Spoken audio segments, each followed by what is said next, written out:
Hello, dear students. Welcome to the final year.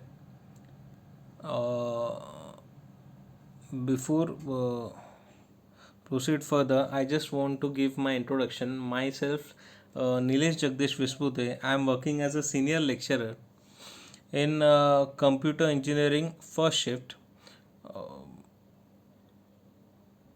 I am going to teach you software testing in this semester. So, code of this subject is 22518. Our first unit is basic of software testing and testing method. Okay, so before proceed with this chapter, I just want to give some information why this subject is included in your syllabus, right? So, in today's software environment, writing a bug-free code is a challenging task, which make software testing uh, important to get the quality of software. Okay, so to get a quality of software, you need to perform the testing task. So testing technique include the process of executing a program or application with intent of finding software bugs and verifying that the software product is fit for use. So through this subject you guys need to learn the way of finding bugs by applying the different types, levels and methods of software testing on application with effective test planning approach. Okay, we'll proceed further. Before proceeding, I just want to revise some terms of software engineering which you already learned in last semester. So first one is software. Software is a piece of code, or we can say unit of code. When it get execute, it will explore some features and function, right? uh, we also say that software is a data structure. Why it called data structure? Because we can modify or update data at any time while using application. Okay, second one is software engineering. Software engineering is an establishment and use of sound engineering principles to obtain economic software which is reliably and efficiently work on real machine. So everybody is familiar with these terms. These are just a definition of software and software engineering, right? Next one is SDLC, software development lifecycle phases, right? So first one is a requirement. So requirement means what? You need to collect the requirement of customer through which you are going to develop an application, right? uh, Next one is a planning. In planning activity, you need to filter the customer requirements, which requirements are relevant, which requirements are not relevant, right?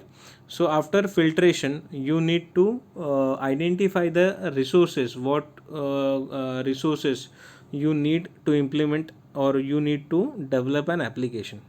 Okay, then third one is you need to identify how much manpower you required to build this application. Okay, after identifying resources and manpower, you need to calculate the effort, and after calculating effort you need to estimate the cost of your application.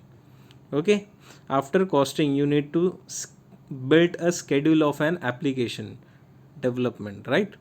After what is the need of schedule? Through schedule you are going to track your development progress, right? After planning there is a designing phase. In designing there are two parts. First one is a high level design and second one is a low level design. In high level design you are design for all our application hierarchy, means all modules which are all modules dependency, right? From root node to the leaf node you need to represent their hierarchy, which module is dependent on which module, right? In low level design, you need to design individual module, the workflow of that module, how the data is going to flow in that module. You need to represent it in low level design. Okay. So next one is a coding is just means you are going to study this part in other subjects, you have already studied Java programming. In current semester you are studying, you are going to study advanced Java. In next semester you are going to study Python programming. So the coding part, also you are parallelly studying the coding part, how to build an application. Okay.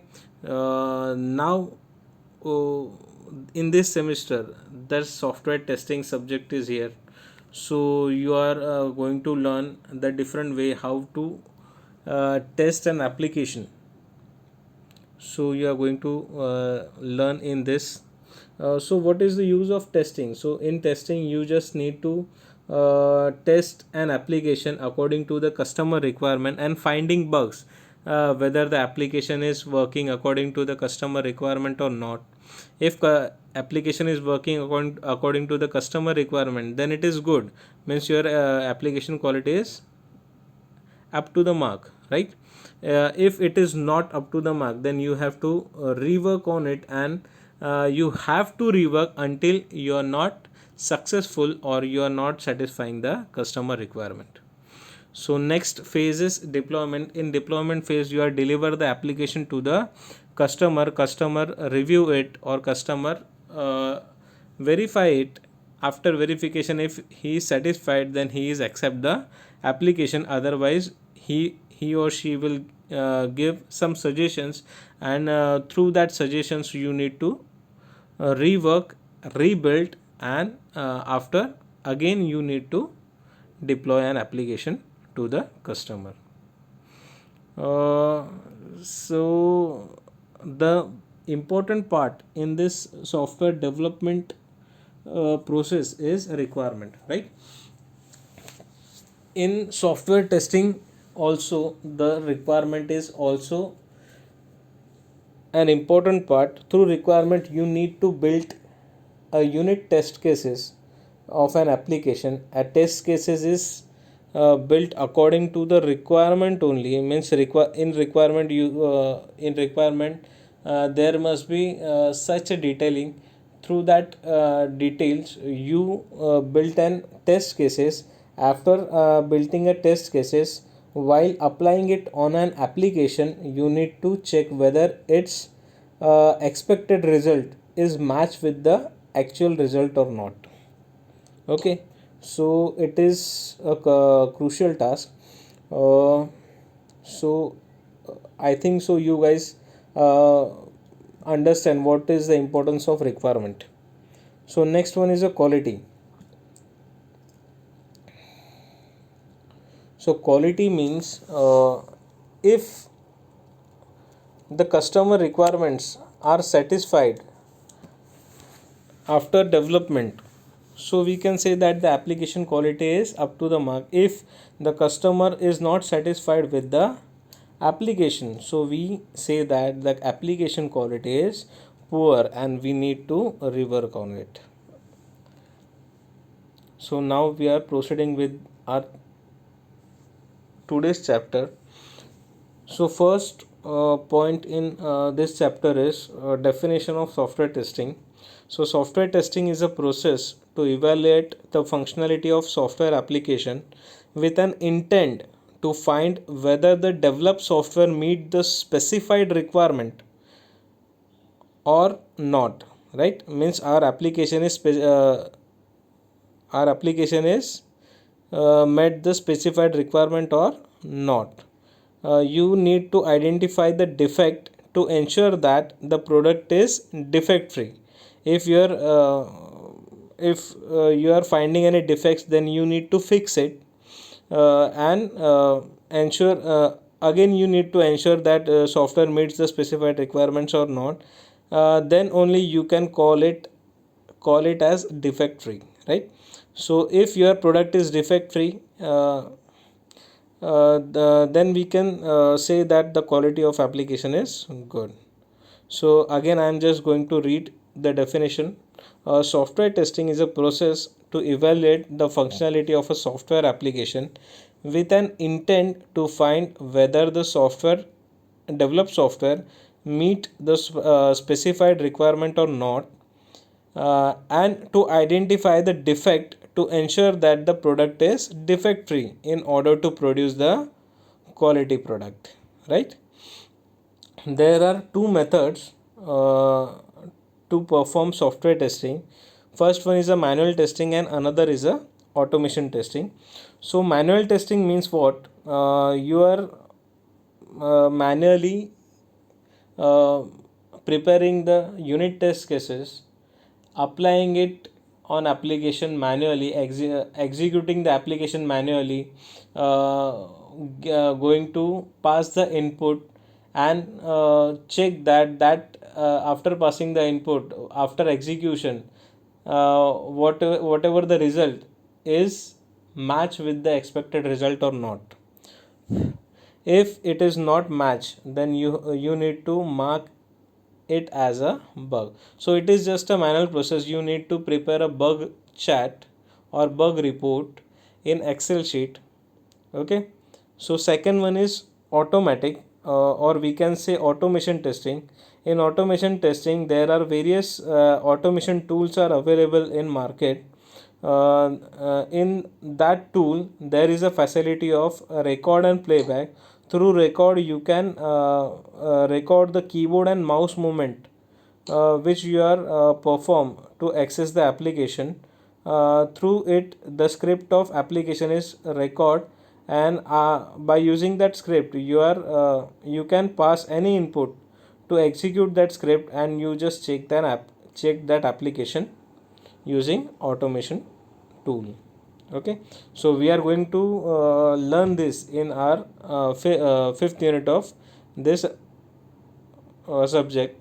So now I am going proceed further. uh, we can say software is buggy when uh, the condition when any condition below is true. So what is the first condition? First condition is if software do something which is not mentioned in software requirement. Means software doing or software is exploring such a functionality which is not mentioned in software requirement, then we can say that application is or software is buggy. Second one is software does not do something which is mentioned in software requirement. Means if there is some functionality mentioned in software requirement, but that functionality is not or produced by application, so we can say that application is buggy.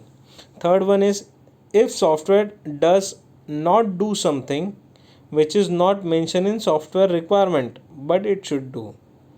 I think this is googly for you because the third term is means software is not doing something which is not mentioned in requirements. According to you, it is correct that the application is bug free, but it is not up to the mark.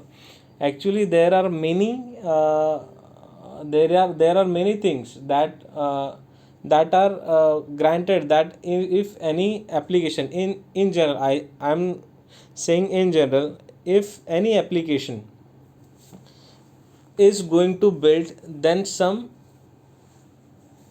things means like suppose I am taking an example. I am not able to explain you, but I am just try to explain you by using one example. Suppose I am building a login page, right? Every application is having a login page. So in application, every application there is a validation of login field. So you are placing your username, you are placing your password. While your username and password is matched, then only you are able to enter in the application, right? So if there is no proper validation, so there is a risk that anybody can enter in your application. So there must be a validation is done in application. So if in requirement it is not mentioned, then also you need to verify it that login page is having such a validation or not. So that thing is not mentioned, but you should do. And if these things are not present in an application, so we can say that application is buggy. That's why this third condition is here. If software does not do something which is not mentioned in software requirement but it should do. Okay, I hope everybody is understand. uh, Fourth one is, if software do something which is mentioned in software requirement but software is difficult to handle by end user. uh, this is a scenario here. Software doing everything which is mentioned in software requirement, but if application is difficult to handle by user, so according to the user perspective application is buggy. So while doing a testing task, you need to consider that how end user is going to handle this application, and according to the end user, is it a user friendly or not. Okay, so you need to consider it. If it is hard to use, then you need to rework on it. Okay. uh, so next is objective of software testing. So first objective is finding defect from an application which may get created by programmer while developing the software. Second one is gaining confidence in and providing information about the level of quality. So in software engineering, there is a one term, wise why. What you see is what you get. If you are providing a wrong information, then definitely your application processing after completion of your development, you will get a wrong result or wrong outcome, right? So providing information about the application is very much important. It will it is totally related to the quality. So if you are providing wrong information, your quality of application is going to be down. So you need to sure, or you need to gain the confidence that whatever information you are providing regarding the application is true, or it is correct. Okay. Next one, to make sure that the end result meet the business or an user requirements, you need to satisfy the user means our application is satisfying the user requirements, but it is also need to satisfy the business requirements too. The next point is related to the third point. So BRS means the business requirement specification, and SRS means the software requirement specification. So we need to satisfy both of them. And last one is to gain the confidence of the customer by providing them a quality product. It is our main motto that we need to provide the quality application to the customer. So for today this is enough. uh, we'll start something, or we start to study the different types of testing in next lecture. Thank you.